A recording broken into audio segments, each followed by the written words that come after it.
on, ladies and gentlemen, boys and girls, children of all ages? This is the Creek Entertainment back at it with some wrestling talk. And guess what? We got the boys back in town. Philip and Cody, what's going on? What's happening, guys? What's up, brothers? You guys ready for round two, maybe round three? Yeah, man. Always down. I appreciate it. As always, you already know the man on the left, Ray Rage. What's going on? Sir. What's going on, man? Nothing, man.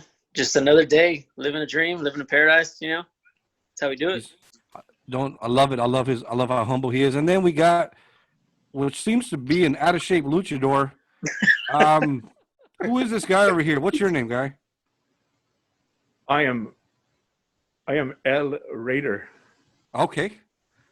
Do you have L papers? I have him here. Well, come see. I'm joshing. No, come see me. Come see me in my ladder match. The papers will be hanging from the sky. If I can grab them with the briefcase before, You should have did that with the accent. That would have been dope. I love it. I love it. Then I am free. America.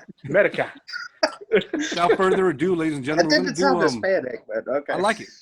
We're going to do most underrated wrestler. Now, this time's a little different. We don't have a countdown. We're just going to do who you believe is the most underrated. 2-minute mark. You don't have to use the 2 minutes, but you have that 2 minutes. Without further ado, let's get it popping. Mr. Cody, you are up first. Timer is on now. All right, guys. For my pick, I'm going to go with a guy that never really hit it big in WWE, and the little time he had, it was WWF at the time, and he didn't do so hot, but he was able to reinvent himself, and I'm going to go with the franchise, Shane Douglas. This guy made history, 94 NWA title. Back then, wrestling was, geared towards little kids mostly. It was a real family product. This guy made history early on with a real hardcore interview after winning the NWA title. And, it made a lot of waves in the industry at the time. He crapped on it. Be honest. He crapped on it. He threw the NWA belt down and said, like, Harley Race and Flair and all the great champions of the past could kiss his ass and everything. At the time, that was like a real controversial thing. It made a lot of waves. He got a contract with WWF, and that's when he came in with the Dean Douglas gimmick. They put he was like a school teacher in his had a side job as a school teacher. So they, Vince McMahon, that creative genius he is. 1 minute. Hey, so I got a question, though. Answer this, please. Was he the champion before Chris Candido of NWA, or was he after? I believe he was right after Candido, because Candido had won it I think it was 92, 93. Okay. And, ended up going to Smoky Mountain Wrestling not too long after that. But anyway, Douglas, he's in and out of WWF, little cup of coffee, and then he's back to ECW where he carried the torch for the next 5 years. I mean, he was the biggest guy they had. I mean, Sabu and Taz. Douglas, he was the first ECW champion.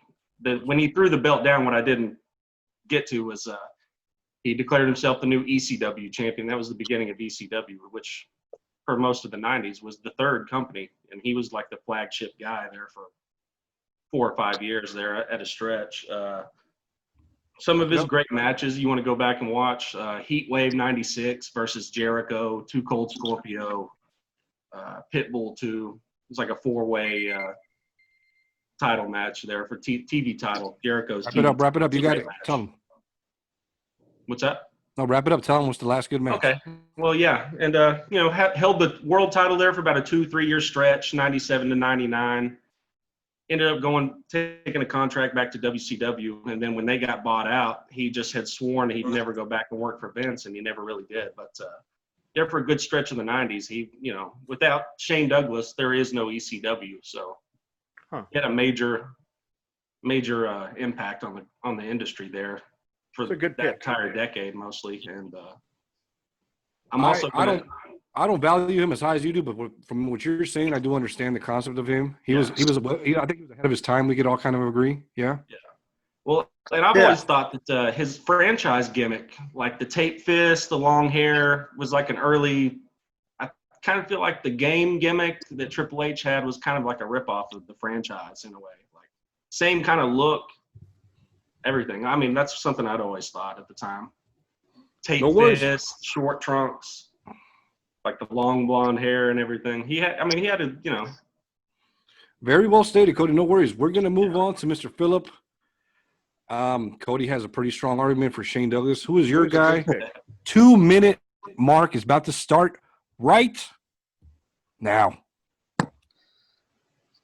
Give me the $1 Million Man, Ted DiBiase. All right. Here's a guy who's really popular. He was super popular, I think. He was one of the best heels of his time. But I think there's something to say that he never won. He never won the main, the big belt. And I also thought it was really cool that instead of winning the big belt, he created his own belt. He just made $1 million the $1 Million Man belt, and it's one of the sickest looking belts, I think. It is. Of that time, maybe of all time. I love it's still solid. Championship belt. It's solid. Yes, yeah, but it's I think it stands. It stands as time passes. It still looks good. I think it's still sick looking. And who was the last one to have it? The Ringmaster, right?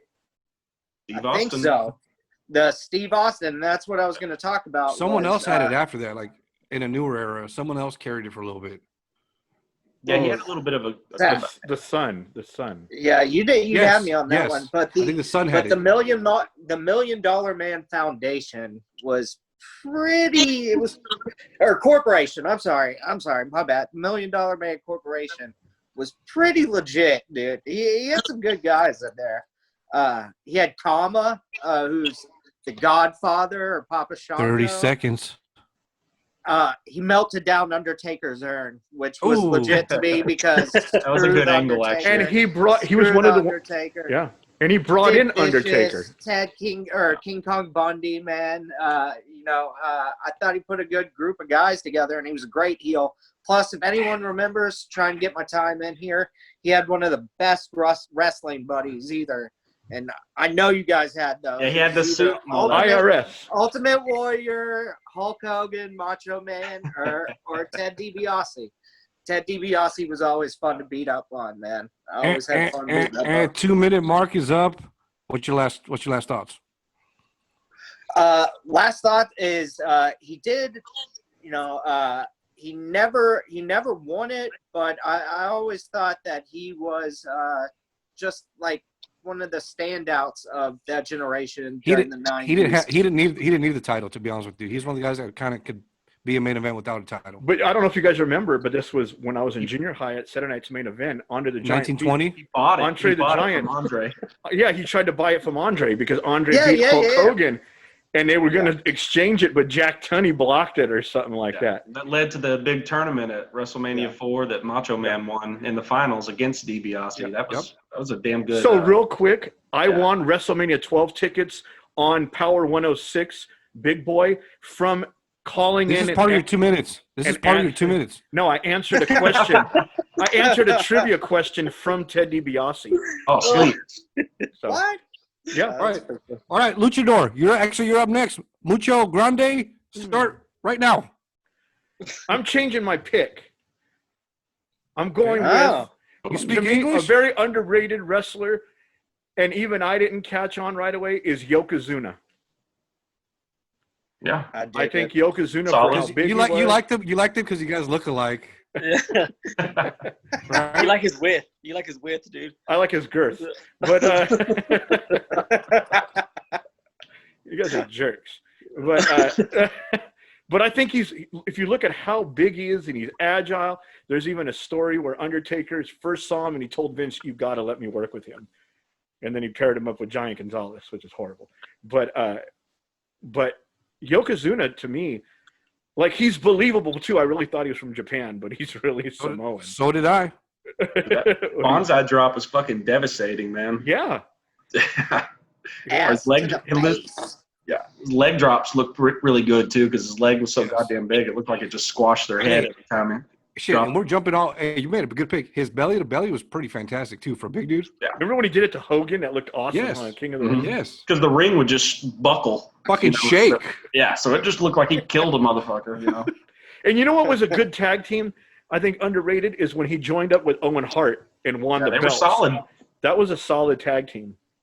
They held 30 the belts seconds. for like a year and a half or something like that. 30 Yeah. seconds, kill it, luchador. Come on. Okay, well that's my pick. He keeps the, you know, the long lost Noya family. I mean, not the long lost. The long lost. lasting Anoya family tradition by just pumping out great wrestlers, you know. And All so- right, that was a great take. We're gonna just go with me next because Ray, you're finishing off. Cool. We're starting right now. Now, for all you, what's it called? You fair weathered, not real wrestling fans, don't really understand the concept of wrestling. All you swine, casual folk who don't really know what it means.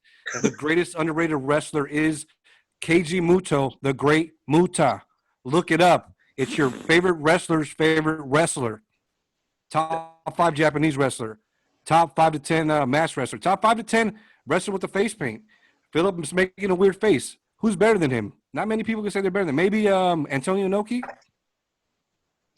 I Be saw honest, I don't know a ton about the dude. I don't know a ton about the dude. he spit out the green. He was one of the ones that Hey, spit out before green Jerry stuff. spitting took the out green spit, stuff yeah, was Jerry cool, spit. he made it cool. Yeah. This guy has main evented a Mexican Triple Mania card. He's Yeah, he been was- a he was really NWA solid. champion. I've called Um, AAA before, but I've never main evented. New Japan, old Japan, forever Japan, whatever Japan you want, they all owe it to him. All right. New World Order Japan. I don't have anything He else to was say, in the He was. NWO Japan. and Hey. I don't need 2 minutes. I'm done right now, son. I saw the Great Great Muta Muta. when I was a kid. I saw Great Muta in WCCW, World Class Championship Wrestling, And the Great Kabuki, right? and the Great Kabuki. Yeah. And he just killed everything cool that I just said. Ray, finish him off, man. Last 2 minutes are yours, and they start right about now. All right. So I know, like in the last video we did, I said Sami Zayn, but my actual pick for this is it's modern. I'm actually gonna go Bray Wyatt, even though he's won the championship. The reason why I'm gonna say Bray Wyatt though is because he probably has like the best promos, and he writes them himself. He does everything himself. To me, that's like a win-win. For a heavier set dude, the dude can wrestle. Like he makes matches with people who can't wrestle actually look good, as if he was a very like agile wrestler. He'll jump off the turnbuckle. He'll do like a cannonball. He'll do like all kinds of shit. I love Bray Wyatt. He's very adaptive too, and that's another thing. The reason why I would put You him say there. cannonball? Yeah, like he'll do a cannonball, like it's like when they're on the turnbuckle sitting down, and then he'll do like a roll, hit him. You know. Anyway, but yeah, and he's I've never adaptive. seen it. Like, I think he's fantastic. I just have never seen him do it. yeah, he used to he had a feud with like Roman Reigns, and he used to do it then. But now he's changed his character to the Fiend and all that. He doesn't do as much, but yeah, he's very adaptive to what Vince and WWE like they throw at him. Unfortunately, even though he won the championship, he lost. They did him like really shitty, and he lost it. I think everybody was kind of upset because he was having like a really solid Goldberg. Yeah, it was stupid, but Oh. yeah, he still cares. You know what I mean? Like, I don't know. He's good. I think he's probably he's very underrated. Like, they don't know how to use him. They like feed him to the wolves technically, and he's still doing his thing. So I would go Bray Wyatt. I loved his feud with Brian Beautiful. Daniel. Hey, With Daniel Bryan. We've said this, and I don't know if you guys attend this whole video. Bray, you can take us out. But Bray Wyatt, if he were to have a monster run and beat Brock Lesnar at a WrestleMania, don't you think that would help him out as being the new monster heel? Everyone's opinion. Yeah, I mean, hell yeah, beating Brock Lesnar at WrestleMania is going to make anybody bigger. You know, I mean, But imagine Such a big name. you want to establish him as a monster heel. Oh, That's dude, what you'd yeah. like to do, right? oh, that'd put him over big time. I think so. How do we feel about the cinematic matches though, like the Funhouse match and Those are dope, dude. I actually okay. So as much as I hate John Cena, I actually kind of thought that match was cool. I know it was like a 50-50 thing, but Yeah. dude, you don't see shit like that anymore. Like back then, like they would do it in the Attitude Era, stuff like that, and that's kind of Yeah. what it made me think of. So I actually enjoyed it. I thought it was really good. But Did y'all see the Swamp match, like the one he had, I guess, here recently? yeah, Extreme with Rules? Braun Strowman. Yeah. Oh, yeah. Yeah. I miss Braun Panties match with Aunt May. Hey, but Oh, you know, Mae but I Young. feel like Mae Young, I feel like Bray Wyatt's dad is very underrated. IRS. The IRS man. Yeah, that would have been a good pick for underrated. I mean, he was he was in the $1 Million Corporation. yeah, he was one of the main guys. Yeah. Yep. And Had a big run in the '80s too. In and Bo Dallas is his brother, dude. Bo Dallas. Yeah, I know. I don't know what he's. Believe. Well, let's do this. On behalf of Creek Entertainment, our special guest, Philip, Cody, thank you guys again for stopping by. Mr. Wrestler, Luchador guy, I don't know who you are. Ray, take us out. Take us to the promised land, my man. I will, sir. Yeah, so those are our number one underrated wrestler to us. Again, that's our opinion. We'd actually love to hear from you guys.